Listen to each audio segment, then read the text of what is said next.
We should have also a picture.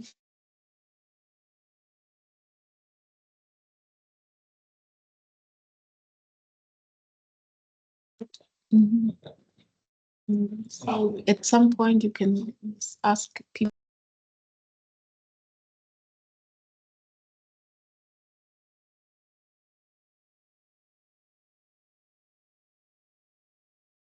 So, good morning, everyone. We're gonna wait a couple more minutes for more people to join. But then we will start and dive right into the topic and your questions.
So, good morning, everyone.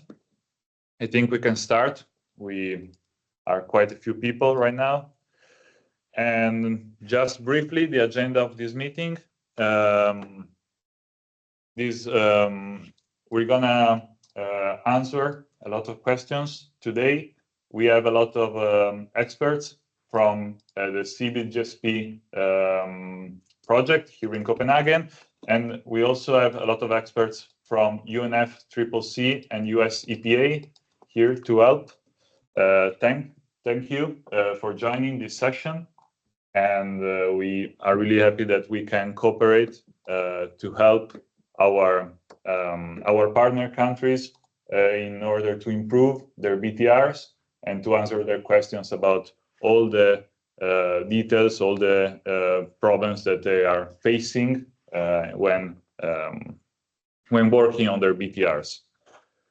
So we thought about splitting this session, this webinar, into 3 sections. We already collected a lot of questions from you through our network coordinators, and our expert already prepared some answers for these questions. So we're gonna have a first session like answering these questions that we already collected and prepared. Then we're gonna have a second session where some experts are gonna show a real case of a BTR chapter that we received and go through it, making a very detailed analysis of what is good and what is wrong, what can be improved. And this is gonna be a very useful exercise for all of us. And then the last session is gonna be regarding new questions that we're gonna collect during this very webinar. You can type your questions in the Q&A or in the chat as well of this webinar, and so the experts will have some time to read them and then answer them in the second part of the in the last part of the webinar. Last, I will take just 5 minutes to show you how we mean to implement this BTR hotline, this Q&A session, very practical, in the Global Transparency Platform, which I guess most of you are already user of, and where you will be able to keep asking questions to see all questions and answer. So it's going to be also a repository for all these doubts and questions that you already asked. And so you can consult it and learn from it and keep all the informations there for your work, for your future work. So thank you again to the other experts from UNFCCC and US-EPA. I would like to start from you to answer the questions we shared with you already in our Excel files. And if you have the questions ready in front of you, I would like to start with the NDC tracking chapter, and I would like to ask the experts from US-EPA to answer question T7, as we named it. I can read it out. Then I will kindly ask to the experts who is gonna answer in this very webinar.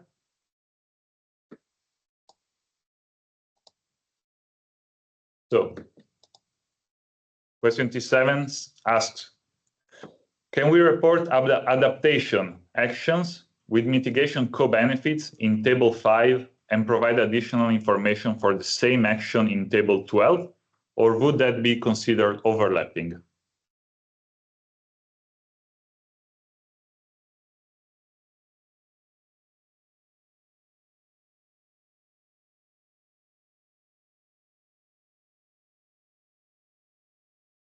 Gopal, I see you unmuted yourself.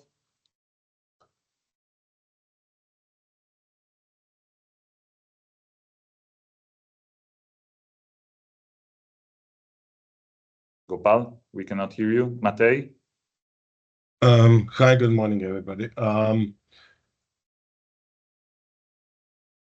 It's I'm talking in my personal capacity, right? Just to be clear, what is the nature of the feedback? Okay, so in my view, you can report both in table 5 if you feel that this policy and measure with co-benefits, right, is one of those that you feel it's a party discretion, right, which policies and measures they put under the table 5. So I would say I would not, as a reviewer, I would not consider this as a overlapping, because in some cases you're just looking table 12, and in other occasions you're looking at table 5. So I would leave this to the discretion of the party whether they want to report table 5 only. Well, they need to report the table 12 for sure, but whether they need to report the table 5, I would leave it to their discretion. Thank you. Thank you, Matej. I just wanted to say that this very question I already posted also in the Q&A. So feel free to comment and ask more questions, but you have the answer in the chat.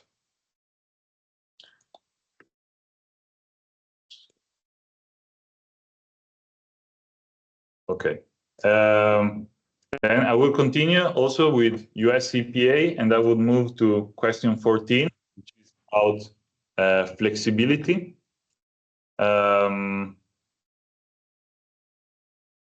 Which is about flexibility. And the question is, when policies do not have an estimated GHG reduction by X year, by a certain year, how do we approach it?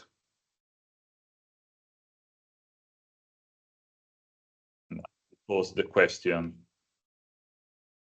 I will also kindly ask, sorry, I should have done it in advance, to the presenters, to the experts when answering, to briefly introduce themselves.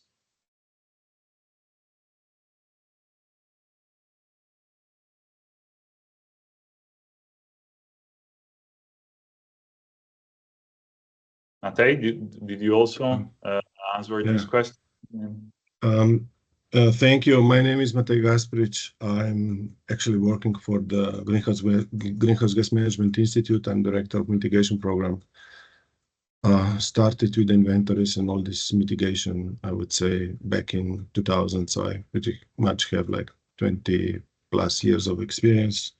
I'm also lead reviewers for the national communications and inventory reviews. Yeah, that would be very short introduction, let's put it that way. Do you want me to try to address this question, or you want us to go to the tablet for the presentations first? Quick presentations. Sorry, again, do you have like a presentation made? No. You said that you want to go with a tour de table, if I understand you, about the quick presentation of the people around on the call. Yeah. So yeah, sorry. Okay. We have Matej. Then we can introduce then Sekai.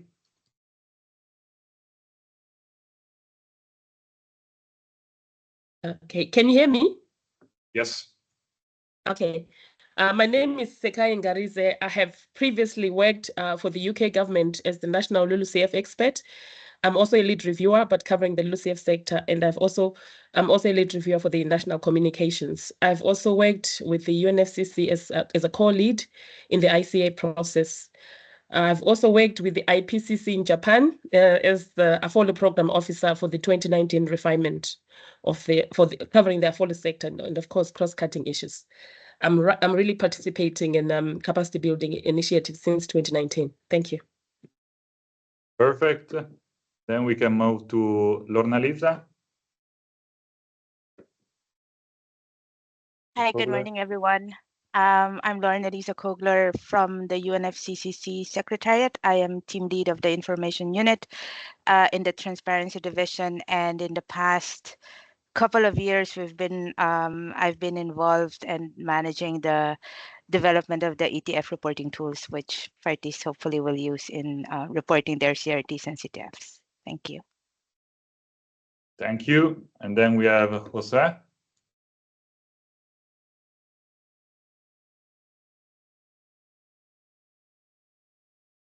Yeah, good morning, everyone.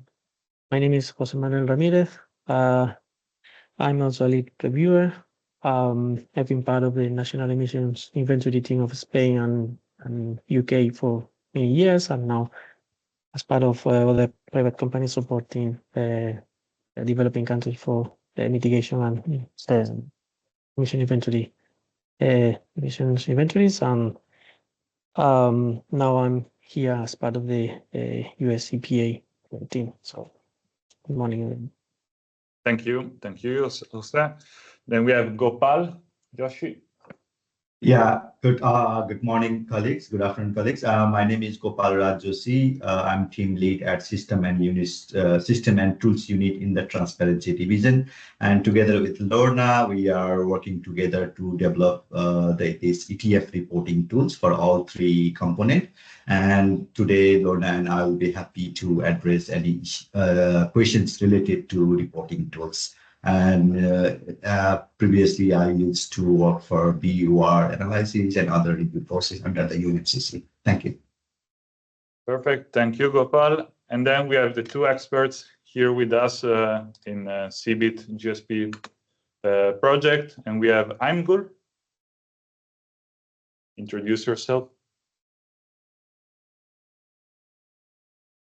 Hello, everyone. No. Sorry. My name is Aymgur Cimray. I'm a scientist at the UNEP Copenhagen Climate Center. I'm also lead reviewer at the UNFCCC Technical Expert Reviews. My background is mostly energy modeling, preparation of GHG emission projections. Thank you. Thank you. And last, we have Fernando here with us. Yeah, thank you, Francesco. My name is Fernando Farias. Hello. I'm also a lead reviewer of inventories and biennial reports for the UNFCCC. I was part of the team of Chile for the preparation of national communications, but now I'm working at the CBIT-GSP project here in Copenhagen. Okay. So thank you to all the experts. Sorry for not asking the wrong to introduce yourself in advance, but now everyone knows who's going to present here today. And I would like to jump right again in the question, in the format of this webinar, to be able to try to answer as many questions as we can today. Don't worry, the question that I'm not receiving an answer in this webinar, they're going to be also posted in the community of practice in our platform, and they will be available for everyone to be read. So I would like to go back again to question T14, where our EPA expert are going to answer on flexibility. Oh, yeah, I'm already sorry. Let's go to next one. So it's this is about projections, and we have one answer from again UNEP-CCC. We have one answer from our expert, but we also have another answer from US-EPA, and the question is about projections in the NDC tracking framework. I'm gonna post it and in the Q&A. So the question is, my national inventory report is not yet complete, and I'm currently working on NDC indicators projections. Can I use an emission estimate for my most recent GHG inventory reporting year as the starting point for my projection on NDC progress.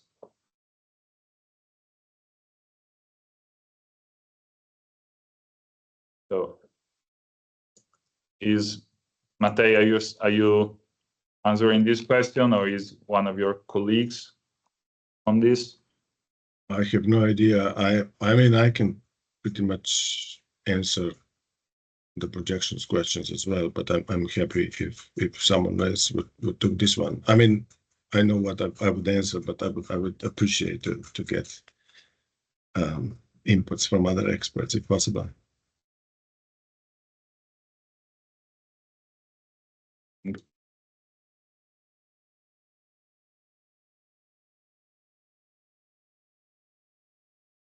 I can answer all questions in the row for all questions related to me.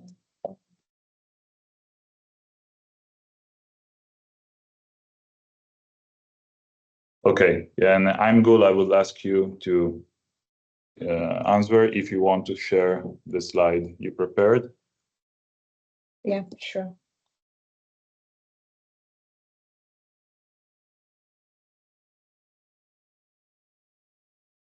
So I posted here in the Q&A also the answer that we received from EPA experts, but now you're going to get another one from, well, obviously the content should be the same. Yeah, thank you for the question. So according to the MPG requirements, projection shall begin from the most recent year in the party's national inventory report and extend at least 15 years beyond the next year, ending in 0 or 5. Answering this question, we would say that the values in the projection table should align with those presented in the inventory chapter for the most recent inventory year. So if I understand correctly from the question, is that the inventory values will be estimated, and since the recent inventory is not yet published, so the answer would be like in this situation would be to use the inventory which is presented in the BTR report itself, so that the values are aligned with each other. So also here, I wanted to show an example of Guyana's GHG emission projections. And as you can see here, the emissions are presented relative to the most recent year in the inventory report, which is 2022. And these values are aligned with the inventory chapter of the BTR. So I hope this answers the question.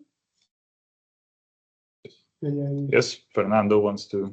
May I comment? Because I had the opportunity to review projections of Annex 1 parties, and this is a common situation where the two teams, the teams preparing the inventory and the team preparing the projections, are working on parallel. So the problem is that the projections team needs the information from the inventory team, but usually this is not available, and even the projections need some time to develop, and if they are missing some information, it's a common situation. That I would say that in this case, what Guyana's prepared is very remarkable, but several times we find this situation that it is not possible for countries because of time constraints to fulfill completely the requirement from the guidelines. Okay. The practical situation.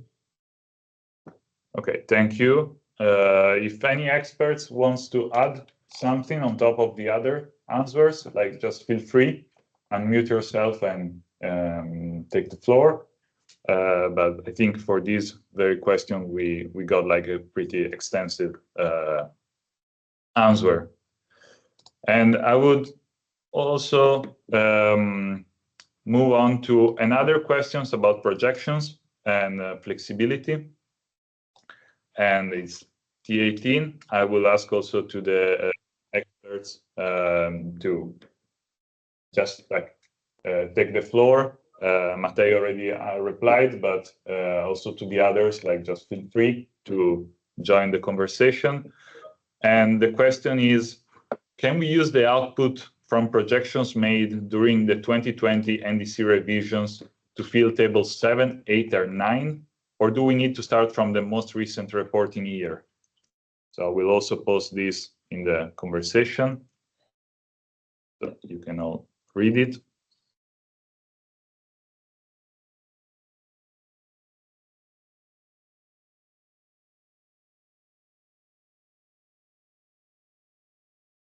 Will you? Yeah. Yes, I'm good. Please.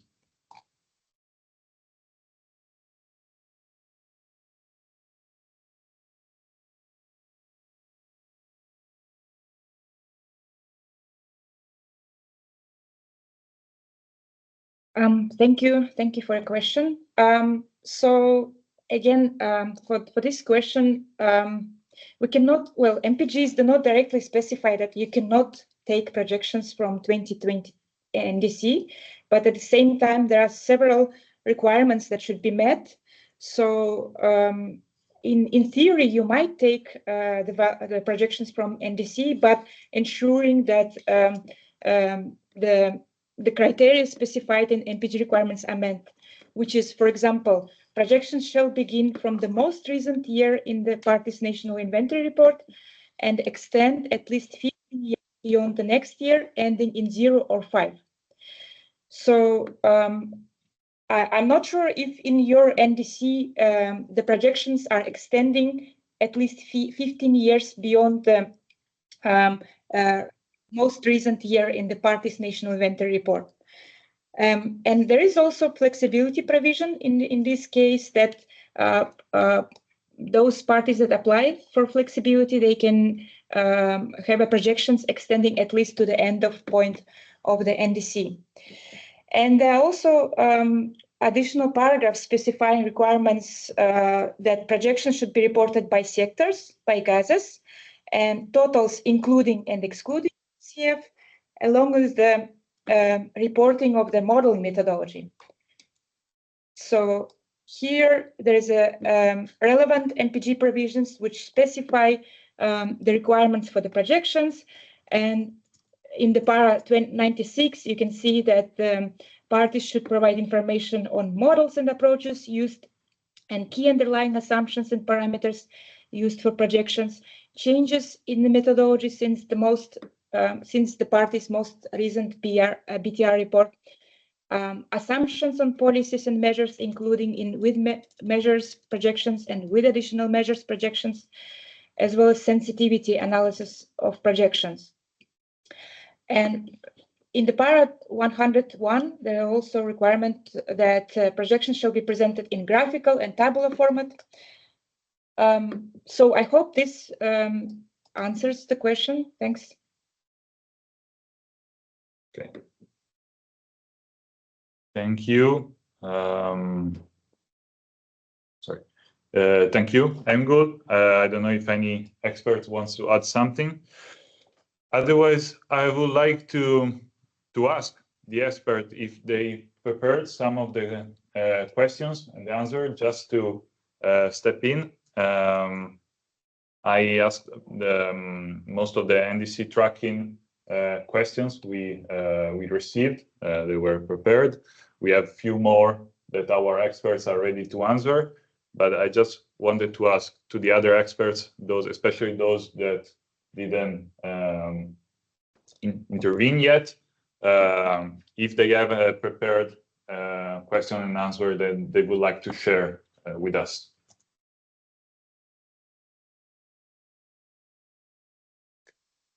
Gopal, Lorna, Lisa, I don't know if you want to step in. We have also a quick question from maybe for Gopal from Turkmenistan. Yes, that question I can address that we have received in the chat.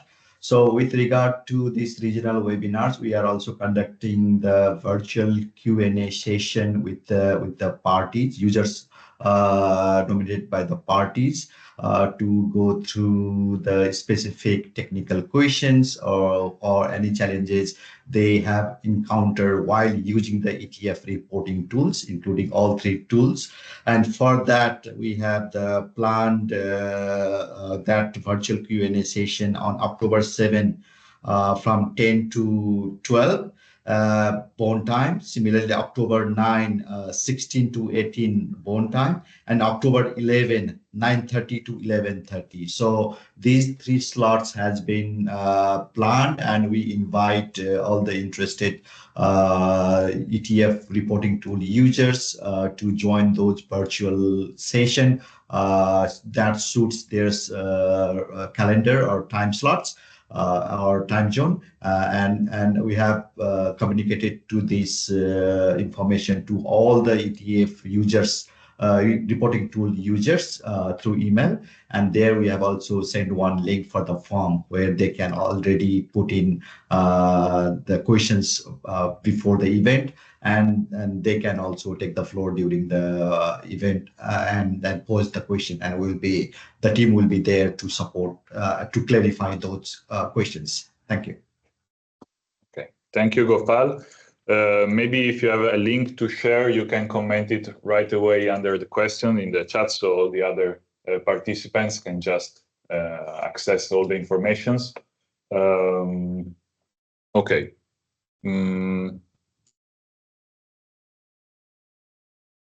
From the other experts, is there any question? Otherwise, any question they would like to answer right now?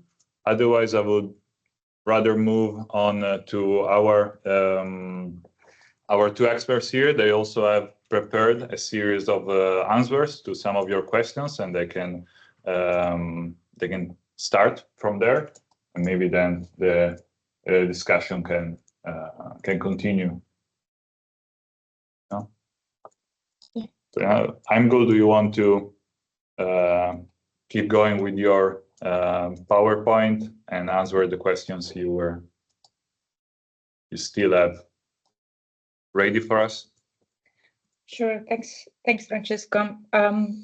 So there is one more question regarding NDC timeframe. If the NDC does not have a defined reference year and a timeframe, how should we complete table 4? So this is also a bit not a straightforward answer, because in theory, party may use some notation key, for example, not applicable in the relevant CTF tables, and also specifying explanation why there is no reference year and time frame. However, just to note that this information is a shell requirement in the MPGs. Parties shall provide information on reference point, reference level, baseline, base year, or starting point, as well as time frame, period, or for implementation is a shell requirement. So without reference year and time frame, it might be complicated to track the progress for NDC achievement.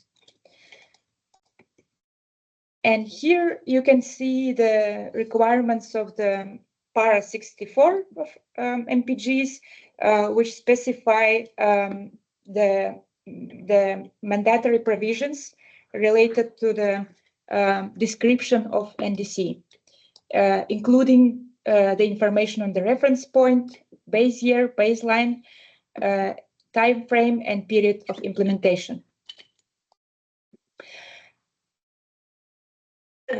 So I think this one is already responded. Another question regarding the projections. This one also? Yeah, sorry. Sorry. I messed up with a little bit with the schedule, but... So another question on flexibility. Provide practical examples of using flexibility for NDC tracking and FX notation keys in the CTF tables. So again, referring to the requirements of MPG, the application of flexibility is self-determined by developing countries, and while applying flexibility provisions, those developing countries shall clearly indicate the provision to which flexibility is applied, so specifying the para of NPGs where the developing country would like to use flexibility, indicate capacity constraints, noting that some capacity constraints may be relevant to several provisions, and estimate time frame for improvements in relation to those capacity constraints. Also, we can observe that there are several ways for marking flexibility in CTF and CRT tables. For example, by using notation key affix or collapsing entire rows or columns for display purposes, and collapsing tables where party has applied flexibility and not reported HFC, PFC, SF6 or NF3 gases. And also maybe UNFCCC colleagues can add to this, but when using the UNFCCC reporting tools, clearly mark the button that the party would apply flexibility in relation to certain paragraphs of NPGs, and look at the resulting CRT and CTF tables that the correct notation key is used, or these rows and columns were removed appropriately. And here I would like to show you the example of Panama. Panama submitted its first BTR, and you can see the example how they reported flexibility provisions in case of emissions projections. So they have provided information on the most recent inventory year in this table, and they reported projections for energy and transport sector, but for other sectors, the country opted to use flexibility provisions, and also they provided additional table where they summarized all the cases where they have used flexibility, and they provided comment of why they are using flexibility provision, whether they don't have data or lack resources to fulfill the NPG requirements. And they also provided information on the capacity constraints and time period for improvement. So, for example, they specify by how many years is needed for the country to fully fulfill NPG requirements, or what will be the BTR submission when they will be able to provide this information. So, for example, they specify in relation to the projections that they will provide information the third BTR. So, in my opinion, it's a very good example of how the country reports flexibility provision. Another question related to CTF table 12. Could you provide examples of field CTF table 12? And here we have found an example of Saudi Arabia BR1, where they have provided similar table, including summary information on economic and social consequences of response measures.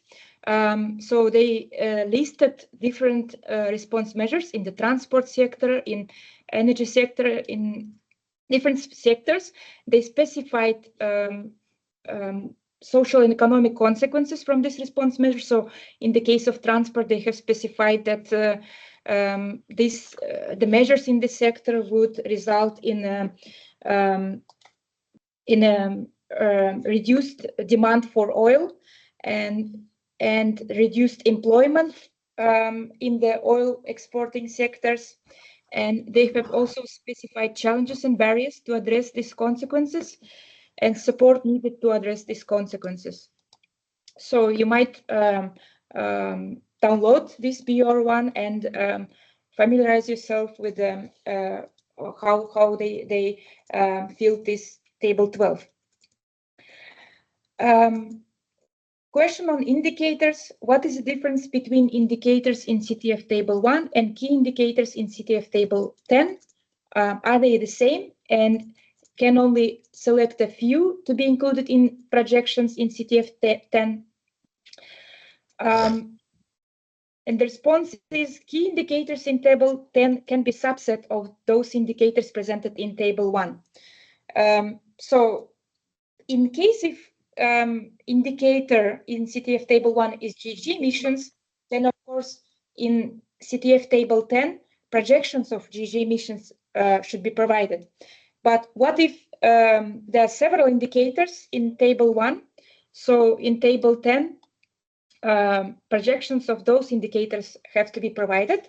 And in some cases, if the indicator is, for example, GHG emissions per capita, then in Table 10, projections of GHG emissions and projections of population can be provided. And those should be indicators that can be projected with time. So quantitative indicators.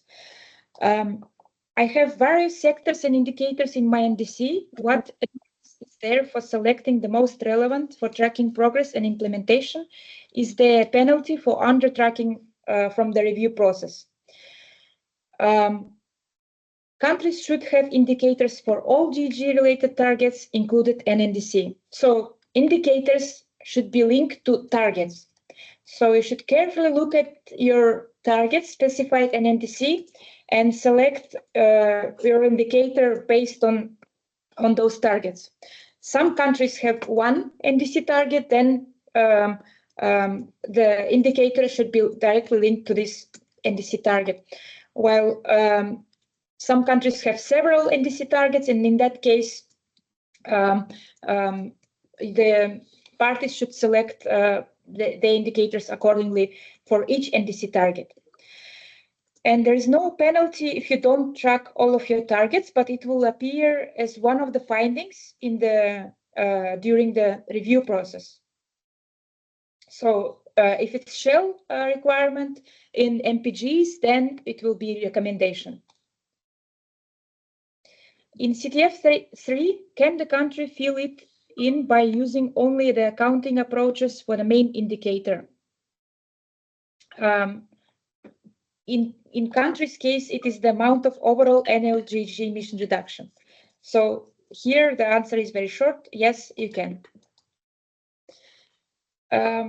In Table 1 and 2, should we also include the indicators used to track the progress of measures reported in Table 5, or should we only report the overall NDC target?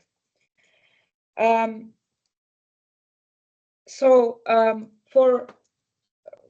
the Table 1 and 2, those indicators should include should be linked to the NDC target. So this question is partially related also to the previous question. But for the Table 5, for policies and measures table, the indicators should be reported in Table 5 as well as in methodologies and assumptions used to fill in Table 5. So indicators for Table 1 and 2 and Table 5 are not the same.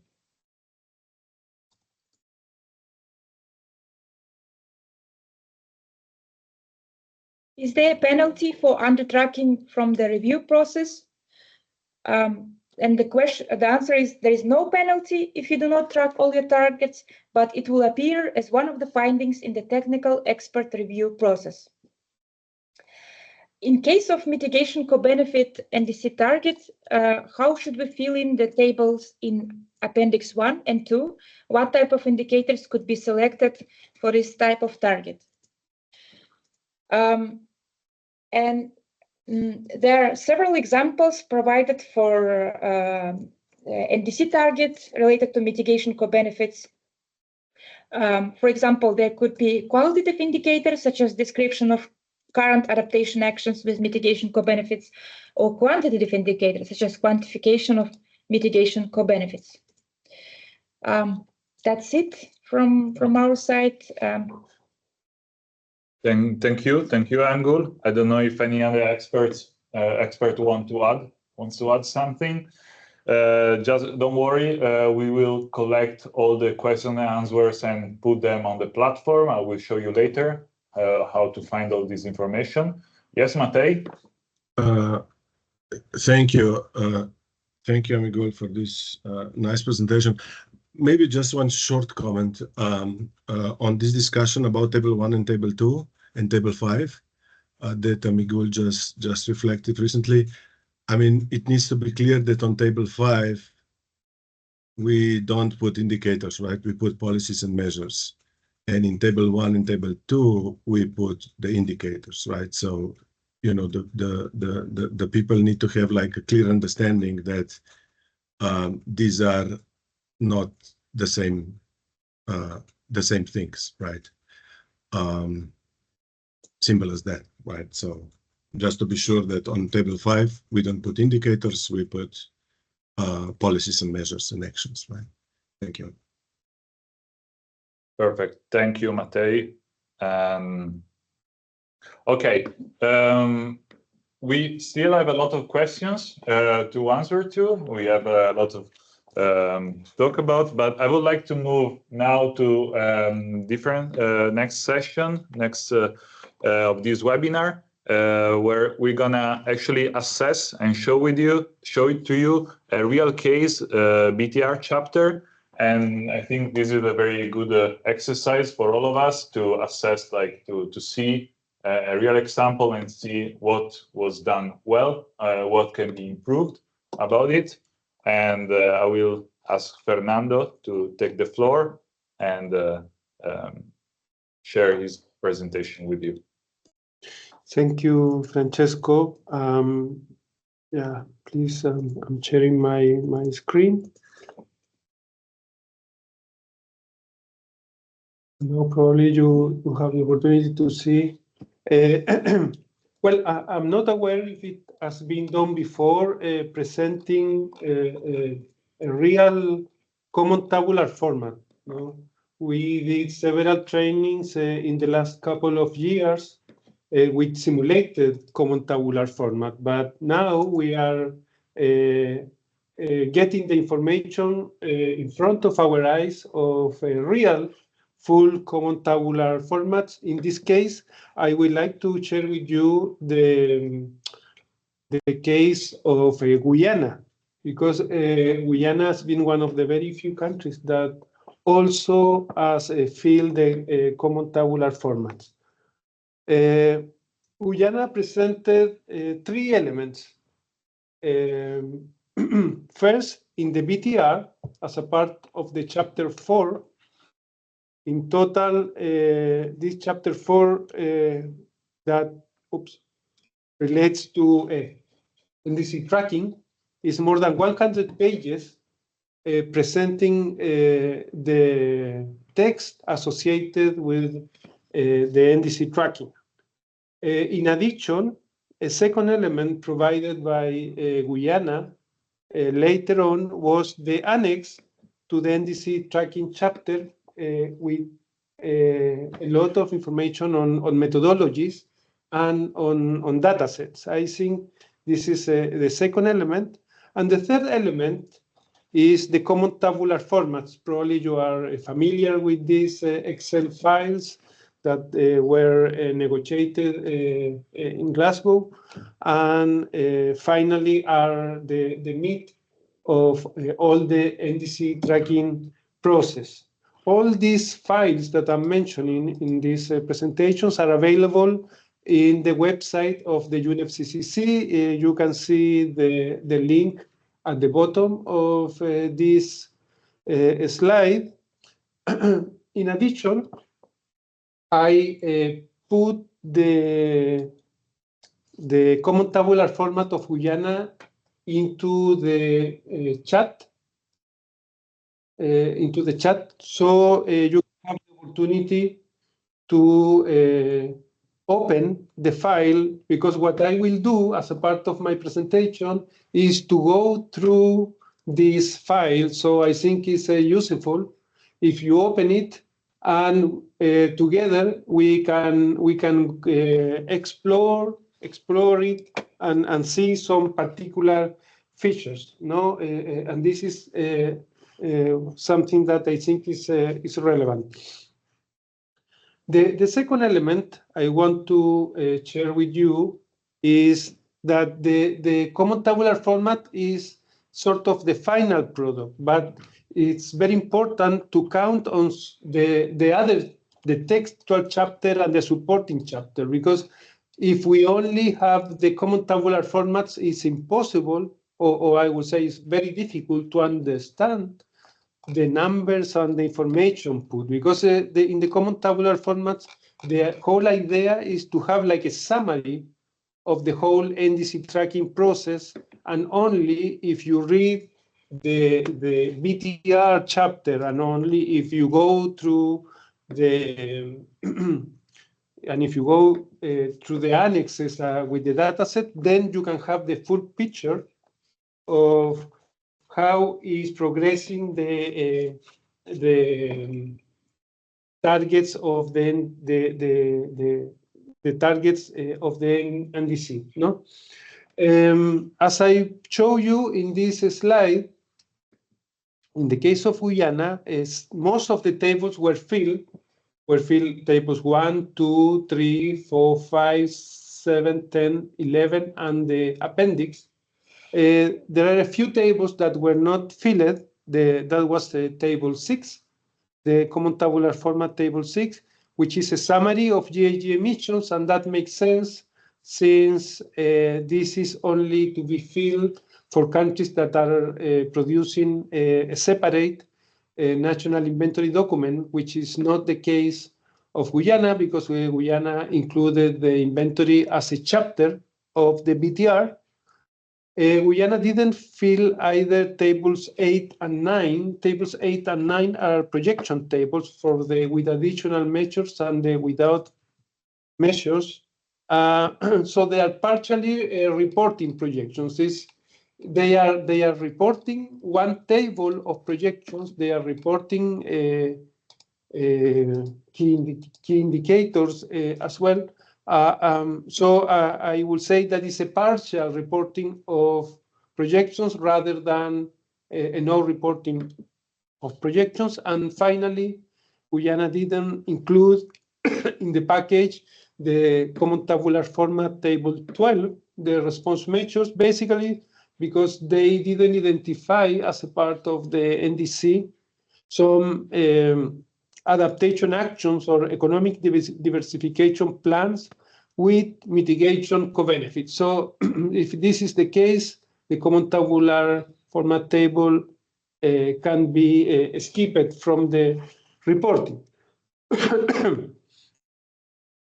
Regarding indicators, which covers tables 1 and 2 of the common tabular format, a total of 6 indicators were presented by Guyana. 3 energy-related indicators, as you may see in my slide: the energy supply from renewable sources, energy consumption from fossil sources, and combined indicators, which is energy consumption from fossil sources per unit of GDP. So combining the second indicator with the quotient of the GDP. In this case, Guyana provided definitions of some elements that sometimes can be a bit tricky. For instance, the definition of renewable. No, not all countries have the same definition of renewable, because some includes hydropower, others do not include hydropower into the accounting of renewables. In other cases, for instance, the hydropower is starting from some minimum size. No, so large hydropower in some countries is not considered renewable. No, so it's important, as Guyana did, to include the definition of renewables. Also for fossil. No, it is advisable to put which fossil fuels are considered in this definition of fossil sources. Regarding the forestry indicators, the three forestry indicators are: one, the share of national territory covered by forest in the country; two is the number of staff dedicated to field monitoring; and three is the percentage of staff dedicated to field monitoring from the organization and institutions in charge of this taking care of forests into the country. Again, it's good to have a definition of what is understood by, in this case, by forest, considering the relevance for the NDC tracking. If we move to table 4, you will see that in terms of the reporting of the tracking progress, what was done by Guyana was a subdivision. They made for each indicator, each of the 6 indicator table, where you can follow how is the indicator progressing on time. Now we are moving to the common tabular format table 5, which is the mitigation policies and measures, actions and plans. And as you can see from the Excel file that probably now you have open with the Guyana's common tabular format, you will see a large number of policies and measures. A total of 40 policies and measures were presented by Guyana, showing a lot of information associated to these policies and measures. It is interesting also to note that, as my colleague Ngul showed in the previous presentation, flexibility is used. In this case, the paragraph 85 of the LPGs consider that if countries can use flexibility if they don't have an account of what is the impact of, in terms of CO2 emissions, of the achieved or expected policies and measures. And this was the case, and Guyana used this flexibility provision, and this is reflected into these tables 5, sorry, in this table 5, with in the last 2 columns, you can see the FX notation key.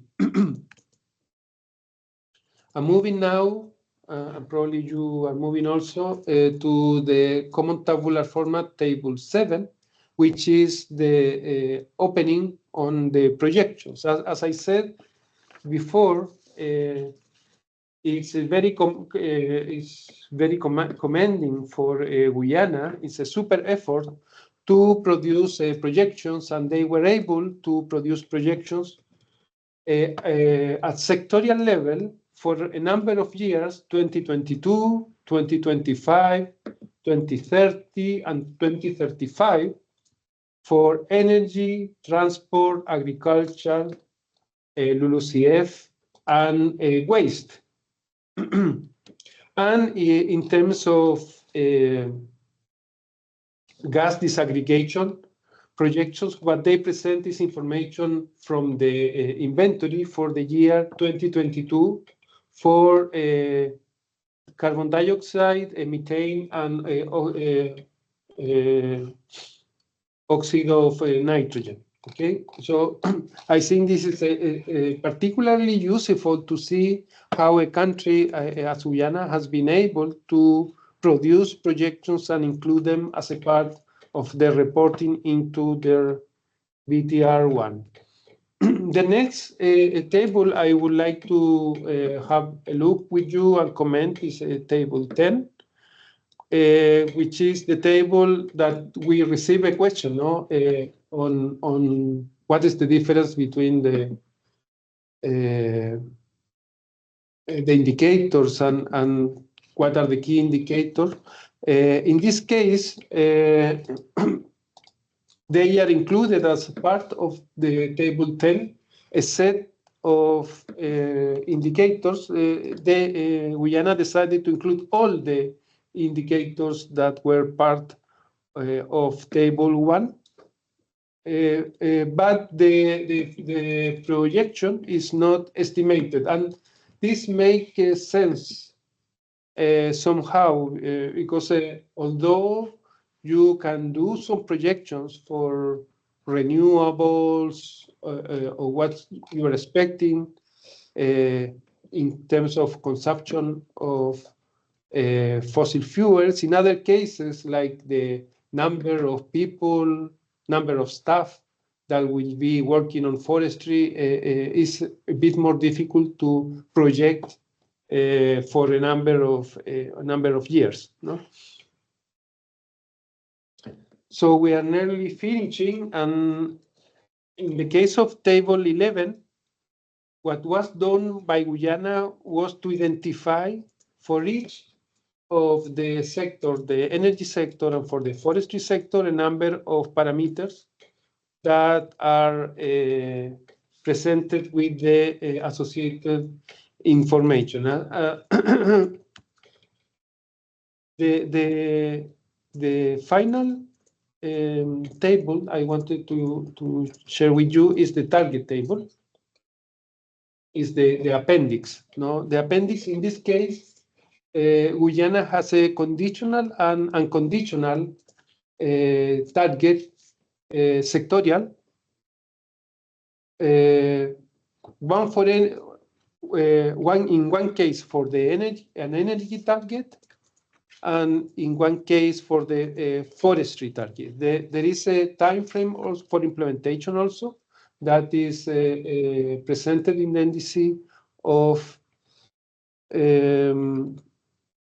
NDC of Guyana, which covers from years 2016 to 2025. In my second part of my presentation, I don't want to go very fast, but we don't have much time now. I wanted to share with you the NDC of Guyana, and to as you can see, there is a lot of explanations and text, but little numbers on how to introduce into the CTF. No, so I would say this is a particular challenge on how to report and how to convert indicators when we have an NDC target that is mostly more like a declaration of elements rather than a fixed percentage of a fixed number. Fortunately, Guyana could find a set of indicators that can make sense of this NDC and associate indicators for the energy sector and for the forestry sector. As you may see here, in the forestry sector also the situation is more or less similar. What I want to show you in these 2 or 3 slides, final slides, is some elements that I think that can be also considered when reporting something similar to Guyana. No? As you may see, there are some empty lines on the bottom. This information can be filled if we are using the data from the inventory. For instance, if it says the contribution from the LULUCF sector for each year of the target period, all this information is part of the inventory, particularly for the years that the country is presenting from 2016 to 2022. Also, if the country is using an indicator considering, for instance, GDP, I think it's more transparent as a part of Table 4 and as an additional information can be included the numbers of GDP that are used for this type of combined indicator. Also, at the very end, at the very right end of CTF Table 4, probably if you look at Table 4.1 or 4.2 or any other, you will see that there is this column on progress made towards the NDC. And there is a clear explanation on how to estimate this progress by a comparison. Whereas what Guyana did here was more like an explanation, like a text explanation of the situation. I think this explanation is very suitable to be included under the text of the chapter of NDC tracking, but here what is required is more like a quantitative description of how it's advancing compared with the initial reference. I also wanted to point out that although in Table 5 appear a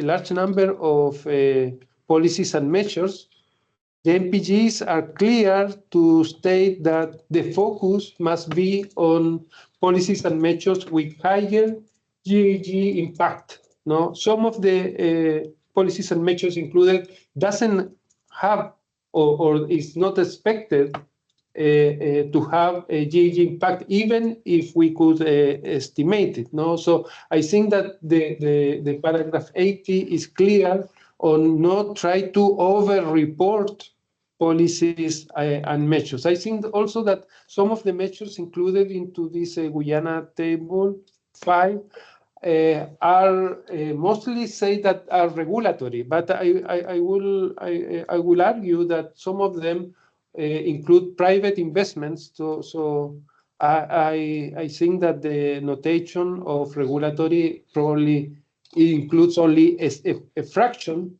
of what is needed for these private investments to be put in operation in the country. The other thing that I found interesting is that regarding the sectors presented by Guyana, they are not following the sectors of the MPG reporting, like energy, IPPU, agriculture, LULUCF, but using their own sectors. I think this also it can be a matter of this alignment with the MPG. And finally, most of the actions of the policies and measures should have impact not only on CO2 but also in other gases like methane and nitrous oxide, which is not reflected in the table. To finalize this, some sort of a brief review of the CTF tables presented by Guyana, I would think that the inclusion of the notation key included elsewhere, i.e., for future emissions, is a bit puzzling for me, or what is the meaning of this. And also, I can see that in the bottom part of CTF table 7, when is required to report methane and oxide nitrous, the values are the same, no, including and excluding LULUCF. So this will mean that there are no emissions from methane into the LULUCF chapter. This is something to check with the inventory chapter of the BTR of the country. But overall, I will say that the Guyana example brings several very good ideas or clarifications on how to report that I definitely commend countries to have a conscious look at it as a part of their own preparation of common tabular formats. And thank you for this. Okay, thank you, Fernando, for this in-depth dive into Guyana's BTR. I'm sure it is very useful for all of us to look at a real case. And I would first ask our participants if there is any question related to this last presentation, or if there is any comment also from other experts, if they want to add something on top of what they heard. Otherwise, before moving to the reporting tools questions, there is a question in the Q&A section that I would like our experts to answer first. And the question is, if the target year is different on each action in the NDCs, should the target year be the same on the indicators? And I don't know if anyone of our experts wants to step in for this.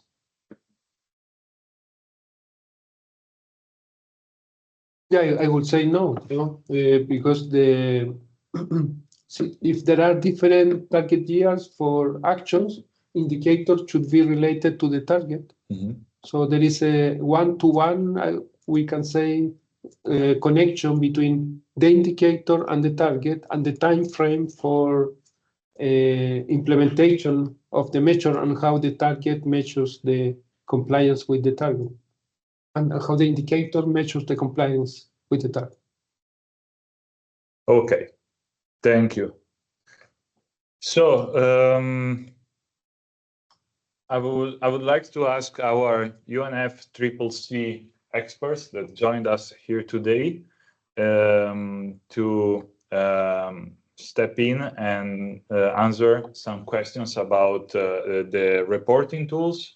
For example, the IPCC software. There were some questions about how to download CRT tables in different formats.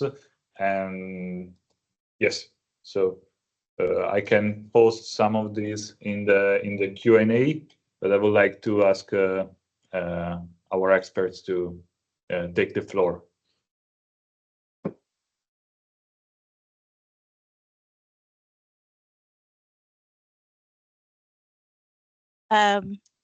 Lorna? Yes, Lisa? yes, hi. So look at the first question, and this is on the downloading of the CRT tables from the IPCC software. The IPCC software is an estimation tool for emissions and removals, and the ETF reporting tools are reporting tools for the generation of the tables, as agreed in Glasgow. So from the IPCC reporting, from the IPCC software, you will not be able to download the CRTs. What you will be able to download is the JSON file that can be imported to the ETF reporting tools. And this is what the mandate was asked regarding the interoperability between the IPCC software and the reporting tools of the Secretariat. In the IPCC software, you can have a preview of how the data would look like in the CRTs, but you are not able to download them. If you need to make changes in the in any of your numbers, you may apply those changes in the preview of the CRT, but in the end, in order to put that into the ETF reporting tools, you will still have to download the JSON file and import it into the ETF reporting tools. There is a link on how from the IPCC software, which with the instructions on how you can make these changes. I can share that somewhere here so that this can be used as a reference on how to do that. Perfect, thank you. Okay. Gopal, I see that you turned on your camera, maybe.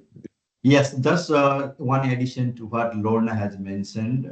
Yes, in the CRT reporting tools, you can download the reporting tools, reporting tables, which is ready to submit and which can be used as a preview or as a checking, and you can do some quick fact findings or correction. But it is not supposed to do correction in the downloaded reporting tables. If you want to change any changes, you need to do in the CRT reporting tables, so that and only you can then after you can submit to the UNFCCC Secretariat. So in the generated reporting table, you are not supposed to make any changes. That is the final product once you are done with the reporting in that tool itself. Thank you. Perfect. Thank you, Gopal.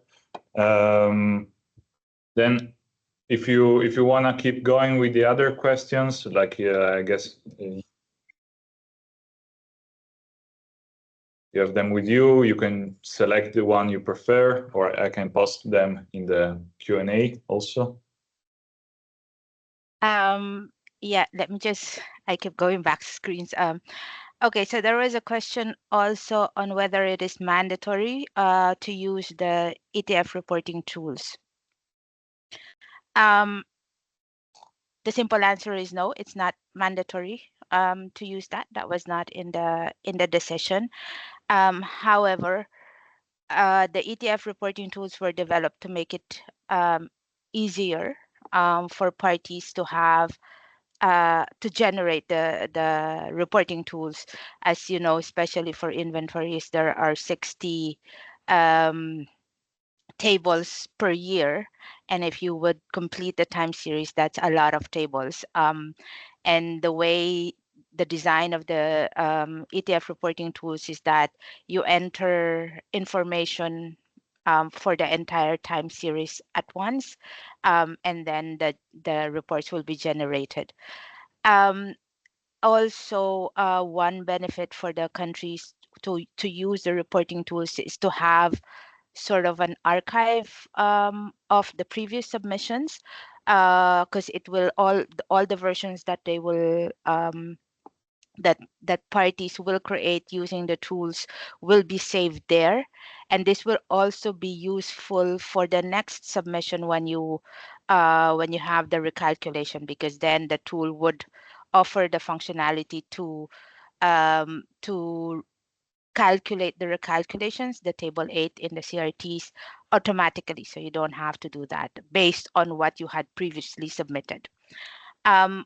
On the other side, and I've heard that there are several lead reviewers here, it would be also very useful for the review, because what we're trying to do within the Secretariat is that there is a linkage from so once the parties submit their tables using the tools, and they will have the JSON. The JSON file, a JSON file will be automatically downloaded as well. This will be imported into our data warehouse, where then review tools for the use of reviewers would be automatically updated with the current information. So there are benefits on both sides for using the tools, but no, it's not mandatory. Okay, perfect. Thanks. Gopal again. Yes, yes. I just wanted to highlight the other benefits of this using the ETF reporting tools and communicating the JSON file generated by the ETF reporting tools to the UNFCCC Climate Data Hub that we are building. At the moment, the Climate Data Hubs only ingest the JSON file generated by ETF reporting tools or JSON file built in similar, following the structure, metadata structure or technical structure of that JSON file. And once those goes, that would be helpful for us to manage and provide the useful insight based on the information reported by the parties.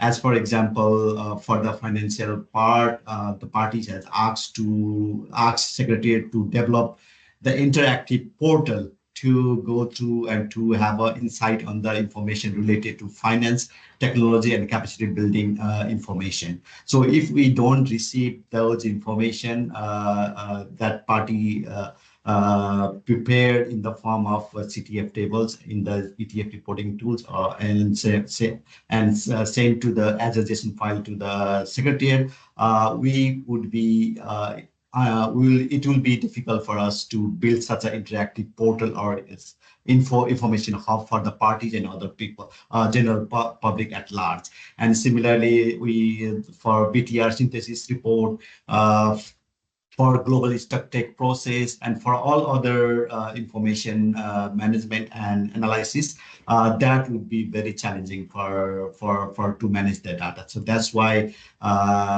Secretariat is strongly recommending all the parties to use the ETF reporting tools to generate the required information in the electronic format, which easily processed by our data warehouse, data hub. And as mentioned by Lorna, it's a one-time investment. And once you have a one version, you can continuously recycle and update so that you don't need to put so much effort in the long term. Thank you very much. Perfect. Thank you for this clarification. Yes, I would take maybe one more question on this. Lorna Lisa, if you want to take one more question regarding these tools.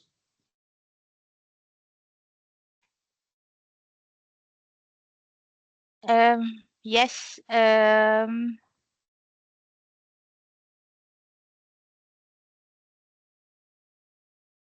Without the series. Okay, maybe I'll take the last one, which probably is.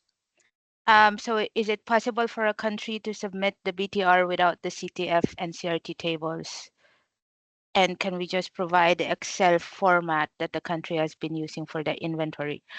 I think it's clear in the reporting guidelines that the BTR consists of the narrative of the BTR following the outlines that are in the decision 18 CMA1, plus the tables that were agreed in Glasgow in decision 5 CMA3, and that the tables that are annexed to that decision define the format and the structure of those tables. So the expectation is that the information is provided in the format and the structure of those following the format and the structure of those tables. So while, as I said a while ago, it's not mandatory to use the reporting tools, which will generate the tables automatically in those format and structure, the submission of those tables is mandatory in that format of and structure. So you cannot just use any of your Excel files. It has to be in those formats. Thank you. Perfect, thank you. Okay, since we have just like 5 minutes on our schedule, I would like to first thanks all the experts for their time and for their extensive answers to all our questions. Don't worry if not all questions have received an answer, because I will now share with you where are we getting all these here. I think you can see my screen. This is the Climate Transparency Platform, a website, our platform, which many of you might be familiar with. And if not, take a look, because you can find a lot of material that's very useful for our work. And here on top, you can find this button, which is called Communities of Practice, which is kind of a forum Q&A space. And we will soon redesign it to make it a bit more user-friendly. But for now, we will report all the questions that you have posted, the ones that already received also today an answer in the webinar. You will find them here in this format. You can post new questions, you can answer, you can make comments, you can ask for clarifications. So, for example, you can open some, I posted just some examples here. You can have like a very brief, very clear space for a question here. And then in the comments, you can find what I posted, an answer from previous review our team did. And you can add some new comments if you want to ask for clarification. You can upload files, you can upload images. Let me show you another one. For example, here, if you want to upload a question with a screenshot of a table, you can do that. So, for example, here, this is a question about flexibility in the IPPU activity levels. So try to use this space, and you can look up for questions that have already been asked, both today and in other sessions, or you can ask your own questions, and our team of experts, but also the external experts from different countries can answer here your question. So I just wanted to share this with you, because we hope it's gonna be a space where where we're gonna have a lot of conversation, and we're gonna exchange a lot of help among each other. I just wanted to ask you all if you can briefly turn on your camera. We would like to take a screenshot of this event. So please, those of you who can, please turn on your camera. Yes.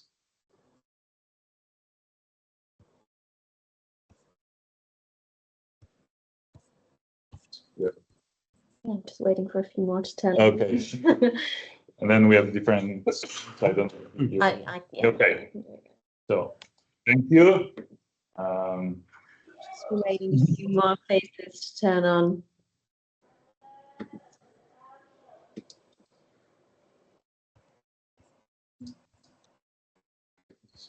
Okay. 1 second. One more second. Just stay with us for one more second. And nothing.